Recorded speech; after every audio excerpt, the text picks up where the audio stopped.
Assalamualaikum warahmatullahi wabarakatuh.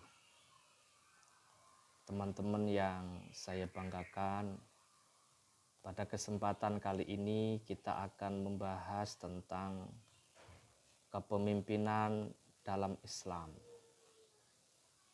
Kita tahu bahwa pemimpin menjadi tumpuan bagi masyarakat.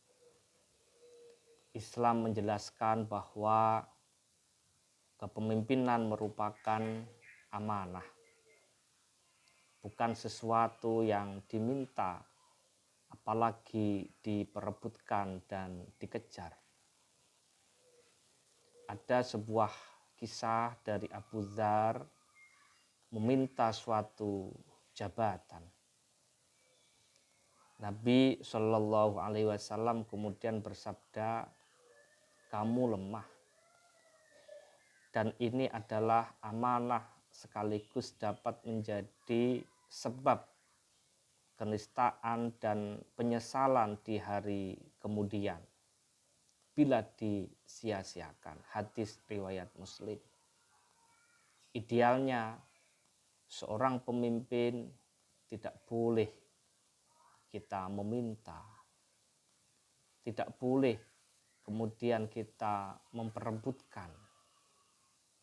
Ironis memang masyarakat kita sekarang ini memperebutkan kekuasaan, berebut untuk menjadi pemimpin.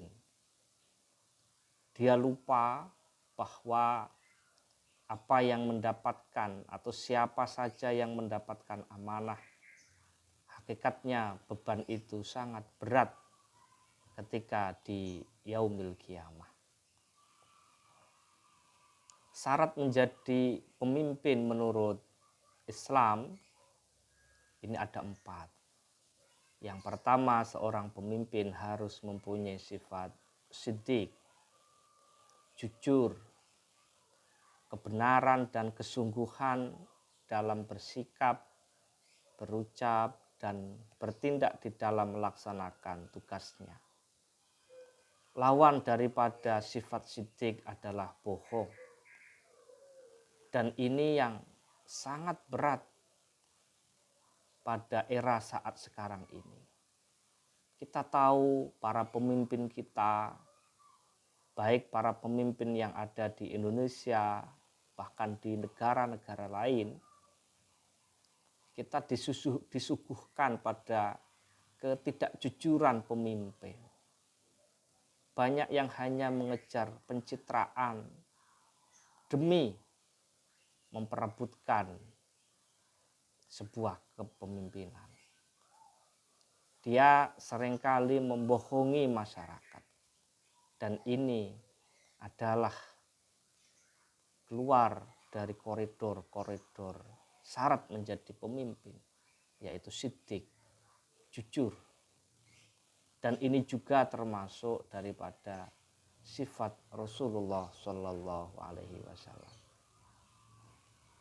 Yang nomor 2, amanah, yaitu kepercayaan yang menjadikan dia memelihara dan menjaga sebaik-baiknya apa yang diamanahkan kepadanya, baik dari orang-orang yang dipimpinnya, terlebih dari Allah Subhanahu wa Ta'ala. Lawan daripada amanah ini adalah khianat. Kita tahu amanah ini adalah kepercayaan yang menjadikan dia memelihara dan menjaga sebaik-baiknya apa yang diamanahkan kepadanya. Ketika kita mempunyai sifat amanah, maka pasti kita akan berhati-hati sekali atas amanah yang diberikan kepada kita. Amanah yang diberikan kepada seorang pemimpin tidak hanya dipertanggungjawabkan pada laporan pertanggungjawaban di akhir periodenya. Lebih daripada itu, amanah itu akan dipertanggungjawabkan di hadapan Allah Subhanahu wa Ta'ala. Dan ini sangat berat. Kita melihat bahwa berapa puluh kepala negara yang tertangkap KPK, berapa ratus ASN, aparatur sipil negara yang tertangkap KPK. Belum yang tidak diketahui oleh publik. Amanah ini sangat berat sekali. Apalagi penyalahgunaan yang diberikan oleh masyarakat, oleh rakyat kita, sehingga kita mengingkari dari amanah yang diberikan kepada kita semuanya. Dan ini menjadi salah satu syarat menjadi pemimpin. Yang nomor 3 adalah fatonah, yaitu kecerdasan di dalam bersikap, cakap, dan handal yang melahirkan kemampuan menghadapi dan menanggulangi persoalan yang muncul. Kecerdasan melihat peluang, kecerdasan untuk berinovasi, kecerdasan untuk memajukan masyarakat dan rakyatnya, kecerdasan untuk menuntaskan kemiskinan. Ini adalah syarat pemimpin yang nomor 3. Yang nomor 4 adalah tabligh, yaitu menyampaikan secara jujur dan tanggung jawab atas segala tindakan yang diambilnya. Dalam bahasa kita sehari-hari, tabligh itu adalah akuntabilitas dan transparansi.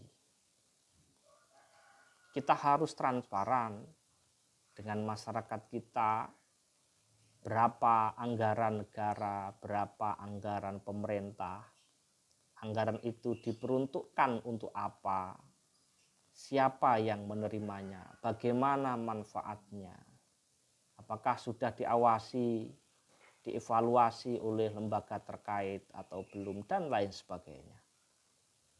Ini adalah syarat menjadi pemimpin. Pemimpin sangat besar tanggung jawabnya. Tetapi sekarang ini pemimpin menjadi perebutan oleh semuanya.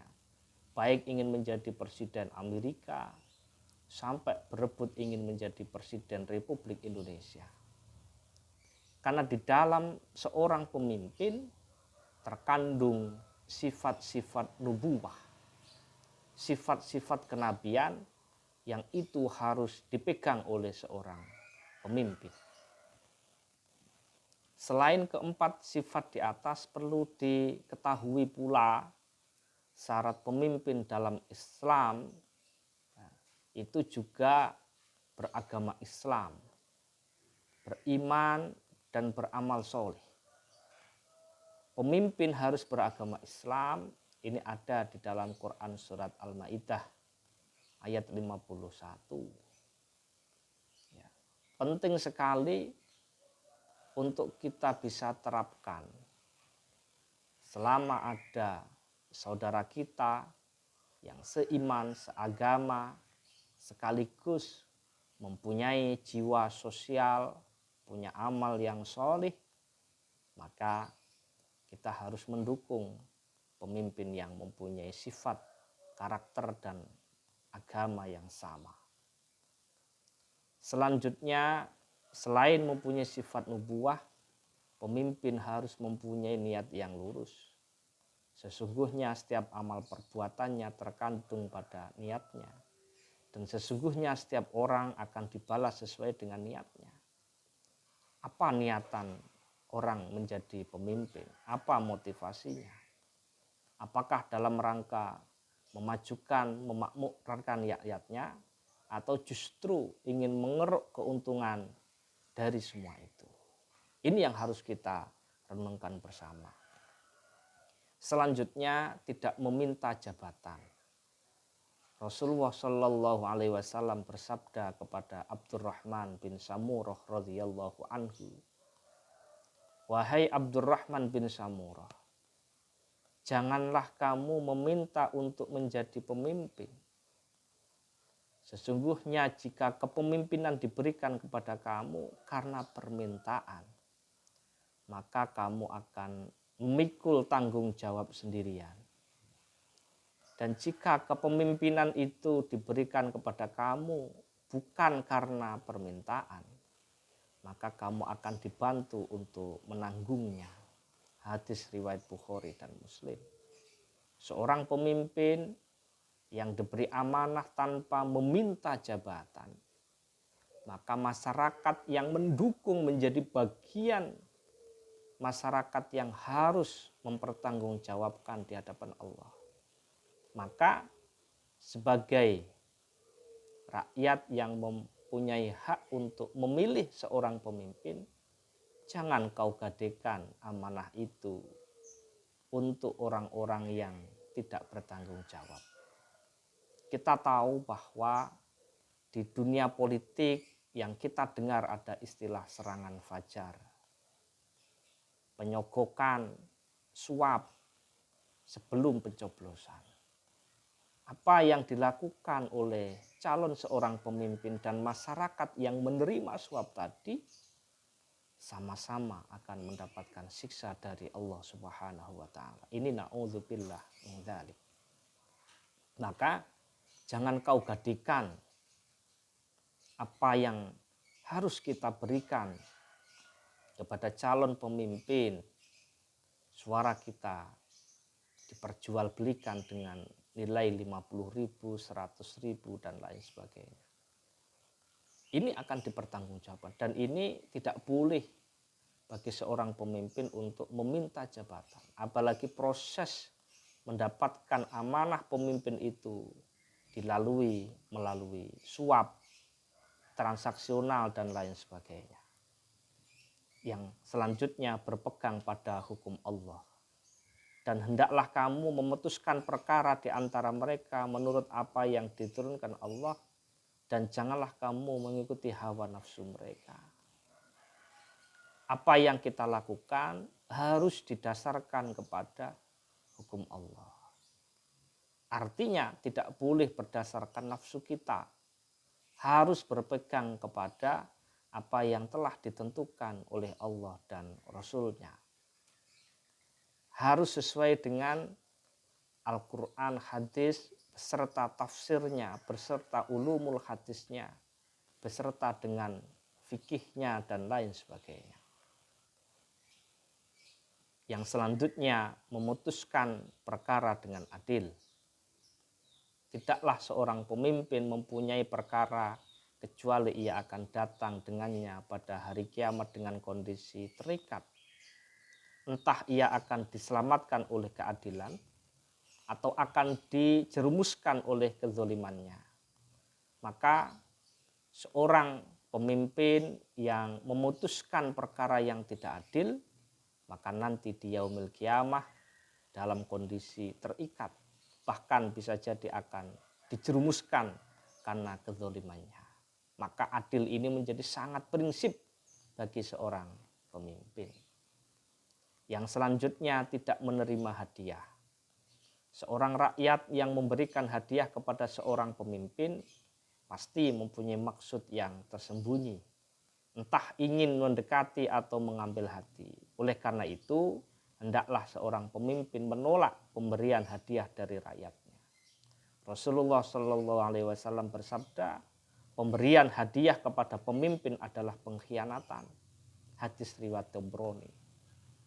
Hadiah yang diberikan kepada pemimpin itu bukti penyuapan kepada pemimpin tersebut. Maka tidak boleh menerima hadiah. Yang selanjutnya adalah kuat dan sehat. Sesungguhnya orang yang paling baik yang kamu ambil untuk bekerja pada kita adalah orang yang kuat, lagi dapat dipercaya. Selain itu, seorang pemimpin harus mempunyai sifat lemah lembut. Doa Rasulullah SAW, ya Allah, barang siapa mengurus suatu perkara umatku, lalu ia mempersulitnya, maka persulitlah ia.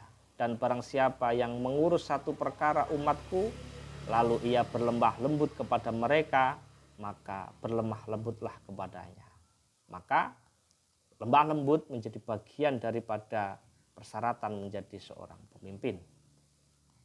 Yang selanjutnya adalah tegas dan bukan peragu.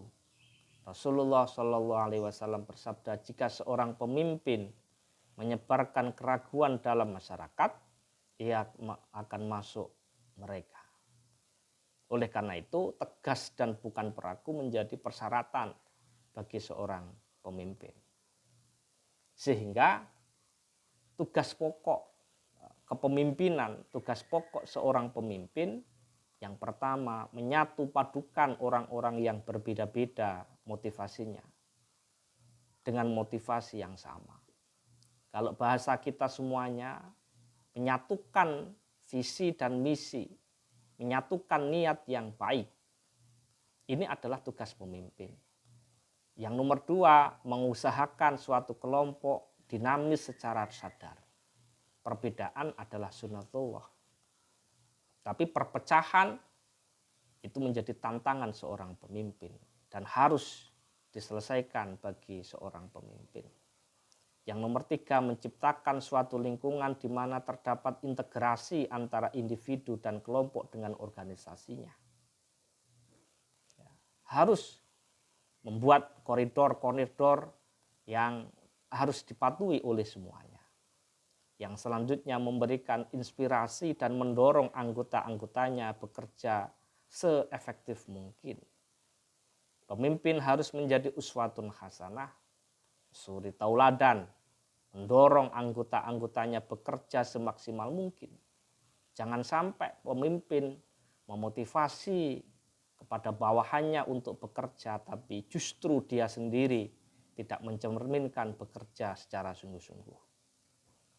Menumbuhkan kesadaran lingkungan yang senantiasa mengalami perubahan dinamis, yang mengusahakan agar orang-orang yang dipimpinnya itu dapat menyesuaikan dengan perubahan situasi. Perubahan kondisi negara, perubahan kondisi ekonomi, perubahan kondisi pendidikan harus disesuaikan dengan perkembangan zaman. Kalau di dalam istilah para ulama, al-muhafazatu ala qadimis sholih wal akhdhu bil jadidil aslah. Ambillah hal-hal yang baik pada masa lalu. Tetapi kita juga berinovasi, menyesuaikan kebutuhan masa depan kita, asalkan kebutuhan itu juga membawa kepada kemaslahatan. Oleh karena itu, tugas memimpin sangat berat. Maka pemimpin harus menjadi suri tauladan bagi kita semuanya. Terima kasih, kurang lebihnya mohon maaf. Wassalamualaikum warahmatullahi wabarakatuh.